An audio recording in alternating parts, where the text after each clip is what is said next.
Grand 3, médiatrice et bissectrice. La médiatrice d'un segment, c'est la droite qui passe perpendiculairement par son milieu. Voyons comment on la trace. Premièrement, on fait un segment.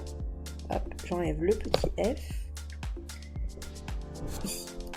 Ce que vous devez faire, c'est trouver son milieu. Donc pour ce faire, vous prenez votre petite règle, vous allez mesurer. On va dire qu'elle est un poil plus grande parce que là ça ne rentre pas.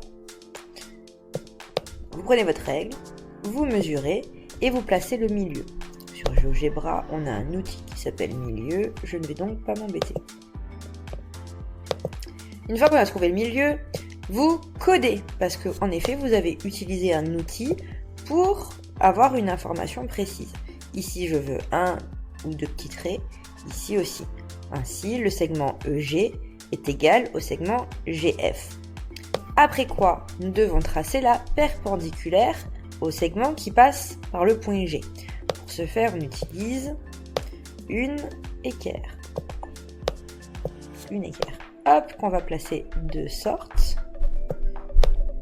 Vous la placez ici, comme ça, et vous me tracez la perpendiculaire. J'ai un outil magnifique pour le faire. Clic.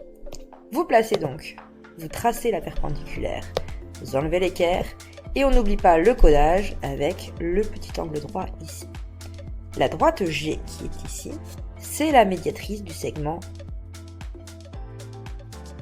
Quand un point appartient à la médiatrice d'un segment, on dit qu'il est à équidistance des deux extrémités du segment.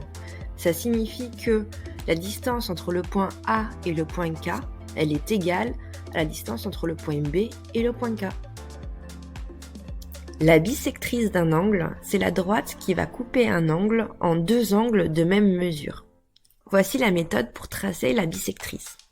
Vous prenez votre compas et vous allez piquer sur le sommet de l'angle. Là, vous allez donc dessiner un cercle. Il ne faut pas le faire trop petit, sinon on va perdre en précision. Il ne faut pas le faire trop grand, sinon ça ne rentrera jamais dans la feuille. Choisissez un écartement acceptable. Comme ici. Hop, et je vais le mettre là.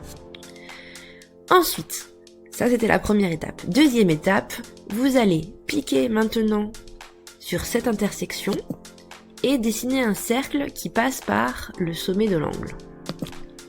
Deuxième étape. La troisième étape, on va piquer de l'autre côté, ici à l'intersection entre le premier cercle et le second côté de l'angle. Et on va à nouveau tracer un cercle qui passe par le sommet de l'angle. Hop. Dernière étape, on trouve l'intersection entre les deux derniers cercles que nous venons de tracer et il ne reste plus qu'à tracer la droite. C'est la droite qui passe par A et par l'intersection que nous venons de faire. On n'oublie pas de coder.